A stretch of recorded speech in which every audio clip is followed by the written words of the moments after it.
Hey guys, welcome back to my channel. And first off, thank you for everyone that has been watching these vlogs since I've been uploading them and making them. I know they're not going to be super popular, but if you have been watching all of them or one of them or even this one, thank you so much. It means the world. I'm not really doing these vlogs for the views or anything like that. I'm just doing them because it's just my own way of, getting through Game of Thrones and making sure I conquer this book, which I have been meaning to read for a while now, but been intimidated by. But I'm going through it at a steady pace, and yeah, um, so far King Robert suspects a plot on his life, and he thinks that the Queen might have something to do with it because he wanted to fight when he was having a feast and he was drunk, and yeah, he suspects. He even confesses to Ned Stark or Eddard Stark that he thinks that there's a plot against his life. And we also see Tyrion being taken by Lady Stark, I think, back to Winterfell to face judgment about being suspected of killing or the attempted murder of her son Bran, because the knife, Tyrion's knife, was left at the crime scene, and Littlefinger, which I think is more of a, I won't say a friend, but yeah, a associate, I would say, of Lady Stark. And Tyrion is like saying to her that I didn't do this. I think that she's more angry and blindsided by him being a Lannister, because I think she has a real strong hatred towards the Lannisters. But if you have been reading this book, you know that Tyrion is many things, many, many, many things, but he isn't a murderer. That's not in his nature. He's not.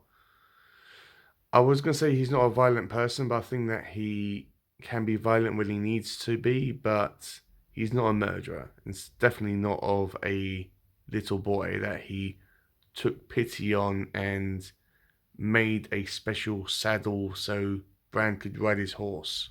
But when they'd been going back to Winterfell, on their journey back to Winterfell, they were attacked by all these mountain tribes people, and Tyrion helped out and he was fighting, and I think he even defended Lady Stark and yeah, helped some of these mountain men, killed some of these mountain men that were trying to kill her. But she's very suspicious of Tyrion.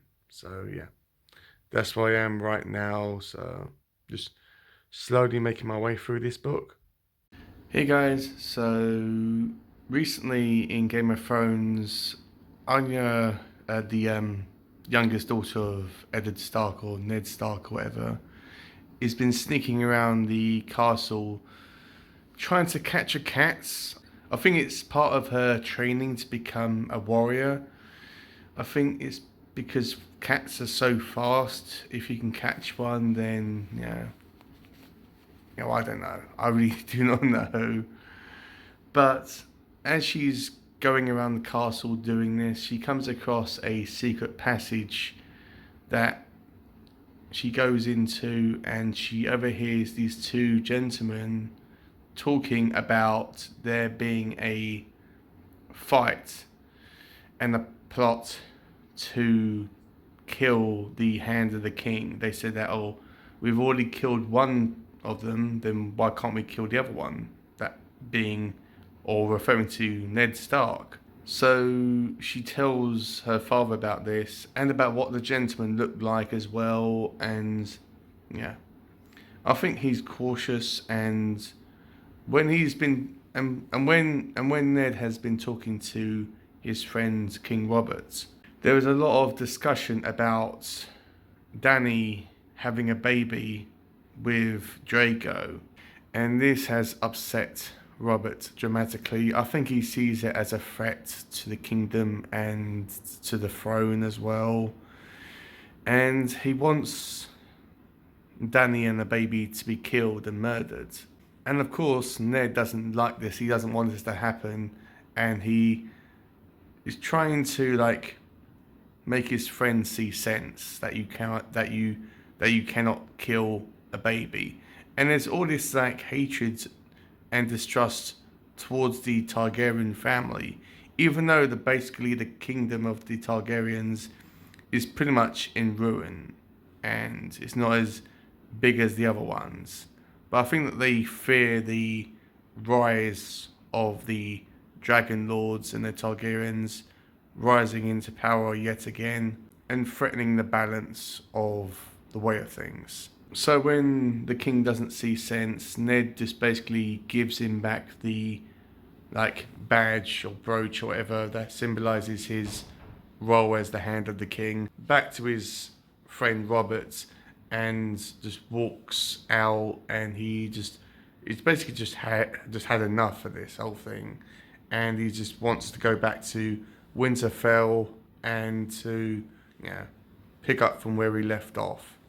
Okay, so I have been reading this book and been reading Lady Stark's chapters, and she's still my least favourite character to read in this book, but I'm trying to overcome that.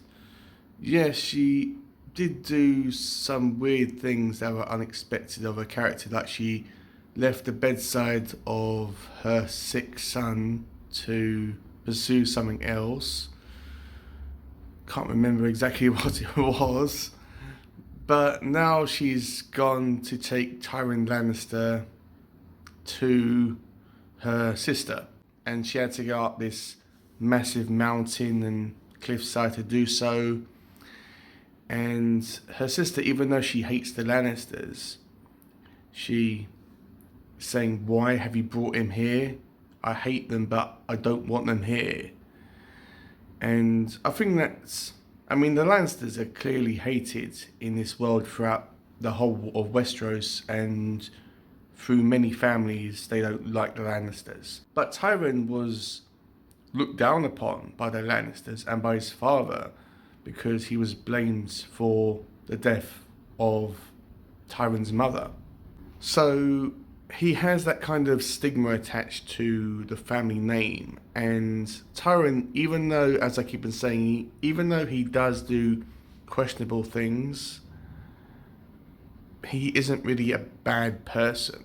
I think people just perceive him to be different because of his stature. He is a dwarf, so people kind of look at him and judge him before they get to know him. And plus, having the name Lannister attached to you isn't doing him any favours. Lady Stark has taken him to see her sister, and her sister has his son. I'm not sure how old he is. I think he's about 1 or 2, but he is able to talk and in a intellectual way, and he is still breastfeeding off his mother. And there's like a scene where he's like sucking on his mum's breast, and then he like turns away and just like has a full-blown argument. It's like really funny and really oddball. It's like, okay, wow, we're really doing this, are we? And Jaime has discovered that Tywin has been captured. And I think that Jaime doesn't really have that much of a relationship with his brother. It's just that his father's pissed off that Tywin's been captured.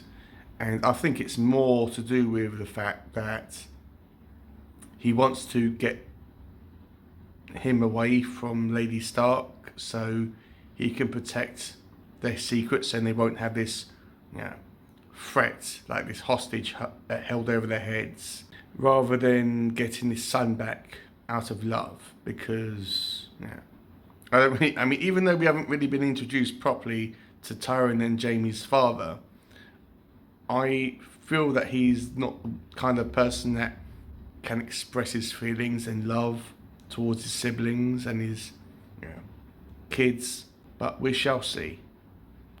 Okay, so I have got to page 396, and because I had to think about it for a minute, and this book is really interesting.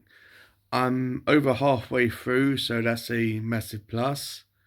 We've continued our journey with Dany and the Dothraki tribe, and she feels to be a part of the whole tribe and the whole culture and civilization. And she even classifies herself as one of them and as they are her people. And she's tries to help her brother out. Her brother's very stubborn.